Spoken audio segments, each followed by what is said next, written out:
அண்மை செய்தி. நாடாளுமன்ற வளாகத்தில் இந்தியா கூட்டணியினர் தொடர்ந்து மூன்றாவது நாளாக உள்துறை அமைச்சர் அமித்ஷாவுக்கு எதிராக போராட்டத்தில் ஈடுபட்டு வருகிறார்கள்.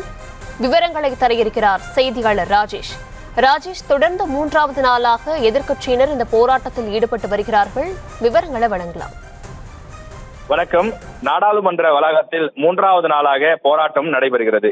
மத்திய உள்துறை அமைச்சர் அமித்ஷா அவர்களை கண்டித்து இந்த போராட்டம் தொடர்ச்சியாக நாடு முழுவதும் நடைபெற்று வரக்கூடிய நிலையில் நாடாளுமன்றத்தில் தொடர்ச்சியாக மிக தீவிரமாக நடத்தப்பட்டு வருகிறது. செவ்வாய்க்கிழமை நாடாளுமன்றத்தில் பேசிய உள்துறை அமைச்சர் அமித்ஷா அவர்கள் பேசும்போது அம்பேத்கர் பற்றிய ஒரு கருத்தை குறிப்பிட்டிருந்தார். அதாவது தற்போதெல்லாம் அம்பேத்கர் என பேசுவது ஃபேஷன் ஆகிவிட்டது. அதற்கு பதிலாக கடவுளின் பெயரை உச்சரித்தால் இவர்கள் சொர்க்கத்திற்காவது இடம் கிடைக்கும் என்றெல்லாம் ஒரு கருத்துக்களை தெரிவித்திருந்த நிலையில அது ஒரு பெரும் சர்ச்சையாகி இருக்கிறது.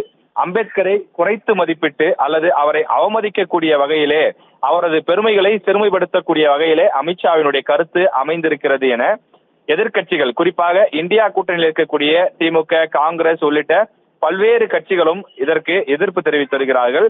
நாடாளுமன்றத்தினுடைய இரு அவைகளையும் முடக்கி அவர்கள் அமித்ஷா மன்னிப்பு கேட்கும் வரை நாங்கள் ஓயப் போவதில்லை, அம்பேத்கர் எப்பேற்பட்ட ஒரு பெரிய தலைவர், அவரை இவ்வாறு சிறுமைப்படுத்துவதை எங்களால் ஏற்றுக்கொள்ள முடியாது என்றெல்லாம் அவர்கள் பேசி வருகின்றார்கள். நேற்றைக்கு கூட தமிழ்நாடு மட்டுமில்லாமல் பல மாநிலங்களில் இது தொடர்பான போராட்டங்கள் நடைபெற்றது. உருவ பொம்மைகள் எரிப்பது, சாலை மறியல் உள்ளிட்ட, ரயில் மறியல் உள்ளிட்ட பலவிதமான போராட்டங்கள் நடைபெற்றது. குறிப்பாக தமிழ்நாட்டில் விழுப்புரம், அதே போல ஆம்பூர், சென்னை உள்ளிட்ட பல இடங்களிலும் இந்த போராட்டம் நடைபெற்றது. பாண்டிச்சேரி உள்ளிட்ட மாநிலங்கள் கூட விடுதலை சிறுத்தைகள் கட்சி, அதே போல திமுக உள்ளிட்ட பல கட்சிகள் இணைந்து அந்த போராட்டத்தினை முன்னெடுத்திருந்தார்கள். இந்த நிலையிலே பிரியங்கா காந்தி உள்ளிட்ட காங்கிரஸ் கட்சி உறுப்பினர்களும் அதே போல அந்த கூட்டணியில இடம்பெற்றிருக்கக்கூடிய மற்ற நாடாளுமன்ற உறுப்பினர்களும் சேர்ந்து இந்த போராட்டத்தை தற்போது முன்னெடுத்திருக்கிறார்கள். தொடர்ச்சியாக அம்பேத்கரினுடைய புகைப்படத்தை கையில் ஏந்தியபடி அவர்கள் தொடர்ந்து இந்த போராட்டத்தை முன்னெடுத்து வருகின்றார்கள்.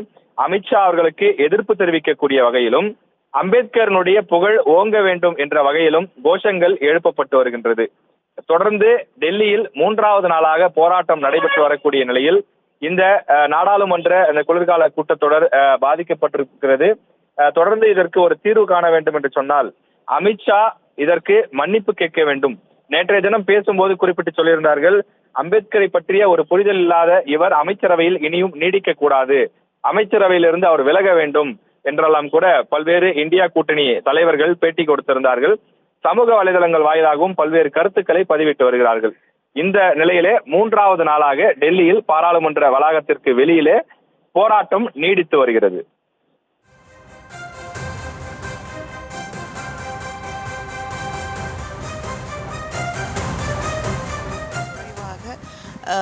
இவ்வளவு ஏளனமாக இவ்வளவு மாபெரும் தலைவரை, நமக்கு அரசியலமைப்பு சட்டத்தை தந்த ஒரு தலைவரை இப்படி பேசுவது நிச்சயமாக ஏற்றுக்கொள்ள முடியாதது, கண்டிக்கத்தக்கது.